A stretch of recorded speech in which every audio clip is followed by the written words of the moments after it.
Percaya pada mimpi kalian tanpa keraguan. Jadi gini, orang itu kan banyak yang mau achieve sesuatu yang hebat di hidupnya, tapi nggak semua orang mau melakukan hal-hal yang sulitnya ya. Ketika sudah mulai sulit, mereka quit gitu. Bisnis mulai sulit sedikit, mereka quit ya. Trading kripto sulit sedikit, mereka quit, mereka menyerah. Orang yang gampang menyerah ini adalah manusia paling sampah di dunia menurut gue pribadi ya. Orang bilang, kenapa lu nggak pernah gagal Tim? Kenapa lu sukses di semua yang lu kerjain? Gue bukan masalah sukses di semua yang gue kerjain, gue itu cuma nggak pernah nyerah ya. Setiap dari kita pasti punya mimpi besar kan? Tapi kenapa banyak dari kita yang ngerasa mentok kayak kita itu punya sebuah tembok besar yang nggak bisa ditembus gitu? Apa karena nggak cukup bakat, nggak punya modal, atau mungkin masalahnya ada di diri kita sendiri? Well, gua rasa video ini penting banget buat lo tonton sampai selesai, karena di video kali ini gue bakal bahas gimana caranya lo bisa mencapai semua tembok besar yang selama ini menghalangi kita yang disebut dengan batasan itu.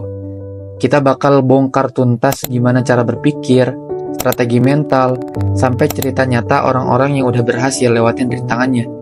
Siap ya buat melangkah lebih jauh dari yang lo kira? Fokus dan jangan ngelamun dulu supaya lo gak misinformation, dan supaya lo paham juga apa yang bakal gue jelasin. Dan yang lebih penting adalah supaya lo dapetin ide menarik yang bakal ngubah hidup lo ke depannya. Enjoy!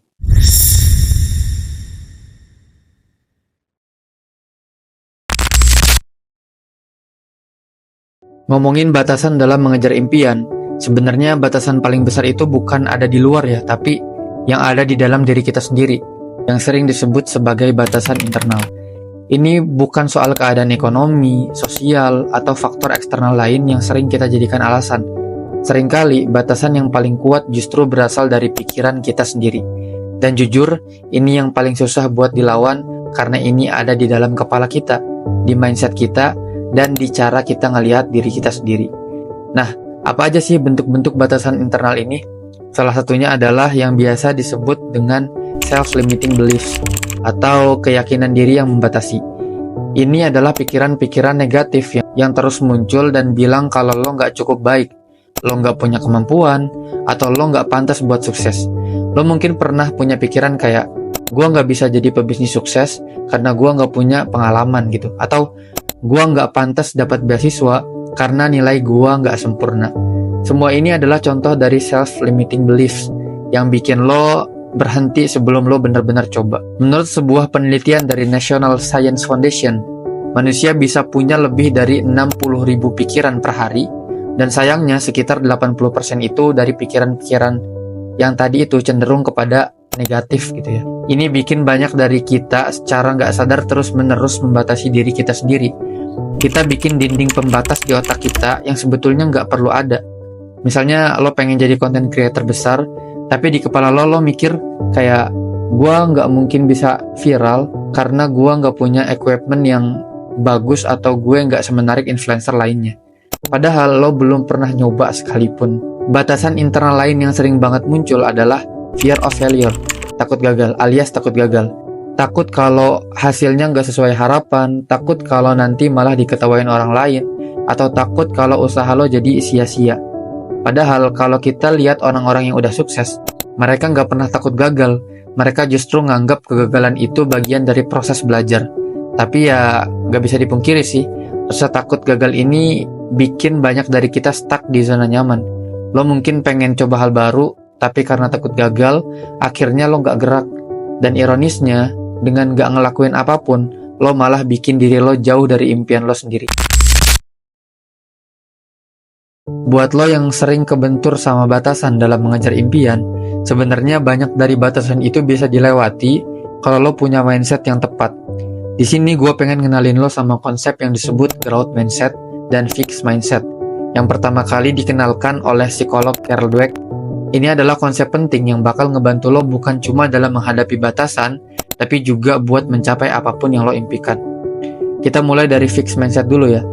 Orang-orang yang punya fixed mindset percaya kalau kemampuan mereka itu tetap, alias gak bisa berubah. Mereka pikir bakat itu bawaan dari lahir, dan kalau lo gak punya bakat, ya udah, gak ada yang bisa lo lakuin. Mereka cenderung mikir kayak gini, gue gak pintar dari lahir, jadi gak mungkin gue bisa jadi orang yang sukses. Atau gue gak punya skill buat itu, jadi gue gak akan pernah bisa belajar. Orang dengan fixed mindset biasanya takut banget sama yang namanya gagal. Karena buat mereka, gagal artinya mereka nggak punya kemampuan yang cukup. Akibatnya, mereka cenderung menghindari tantangan dan selalu main aman. Lo pasti pernah ketemu orang yang kayak gini kan? Mereka bakal lebih milih buat nggak nyoba sesuatu yang baru daripada mengambil resiko untuk gagal. Dan parahnya, fixed mindset ini nggak cuma bikin lo nggak berkembang, tapi juga bikin lo jadi ngebatasin diri lo sendiri. Setiap kali lo menghadapi tantangan, lo bakal nyerah karena lo ngerasa kalau kemampuan lo itu udah mentok. Misalnya lo pengen banget jago main gitar, tapi di tengah jalan, lo ngerasa kayaknya gue nggak berbakat deh, dan akhirnya lo berhenti. Karena fixed mindset ini bikin lo percaya kalau lo nggak bisa berkembang lebih jauh lagi. Sebaliknya, orang dengan growth mindset punya cara pandang yang beda banget. Mereka percaya kalau kemampuan itu bisa dikembangkan lewat usaha, latihan, dan pembelajaran.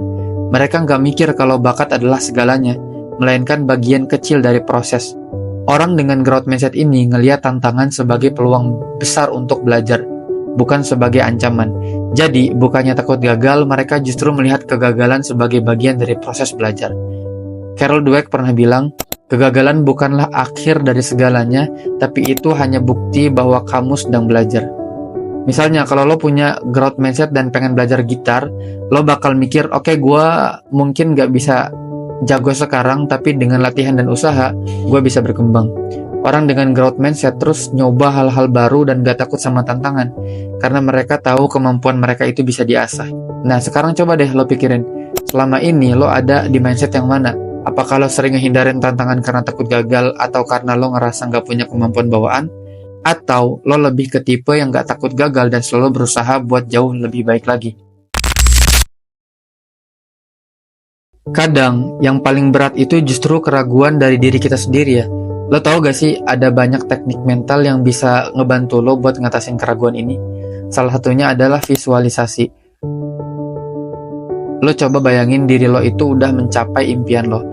Ngebayangin detail-detailnya, kayak gimana rasanya, apa yang lo rasakan saat itu. Dengan sering memvisualisasikan kesuksesan lo, otak lo akan lebih termotivasi buat ngejar itu. Selain itu, ada yang namanya afirmasi positif. Ini penting banget. Setiap pagi, coba lo bilang ke diri lo sendiri, gue bisa. Gue punya kemampuan untuk mencapai apa yang gue mau. Dan ini mungkin terdengar sepele, tapi penelitian menunjukkan bahwa afirmasi positif bisa benar-benar mempengaruhi cara lo ngelihat diri lo dan meningkatkan rasa percaya diri.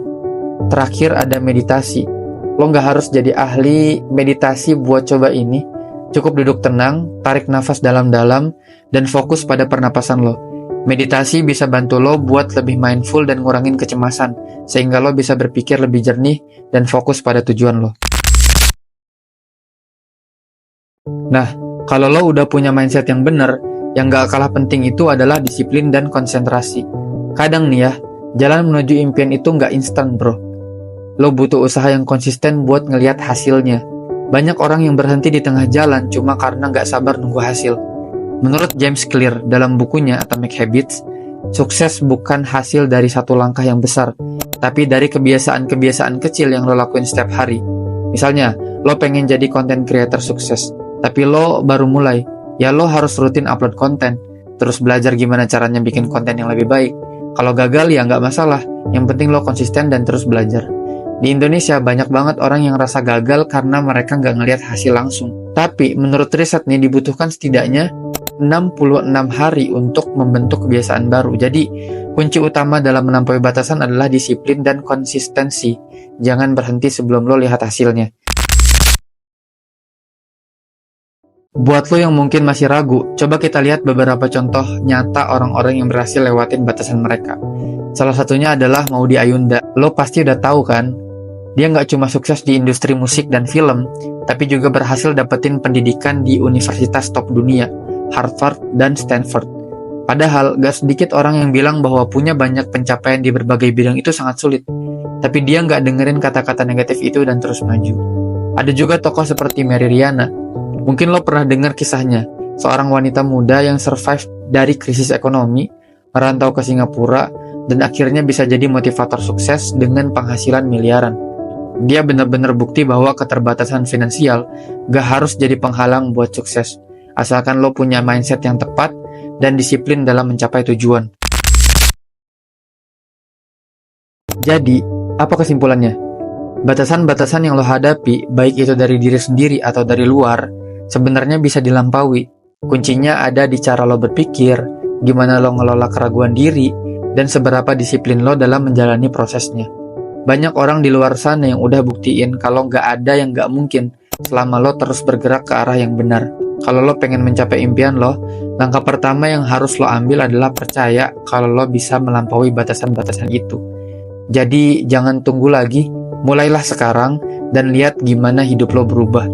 Jangan lupa like, komen, dan subscribe kalau lo merasa video ini ngebantu lo, dan share juga ke teman-teman lo yang lagi berjuang juga. Tinggalin komentar di bawah tentang topik yang gue bahas ini. Sampai jumpa di video berikutnya. Bye.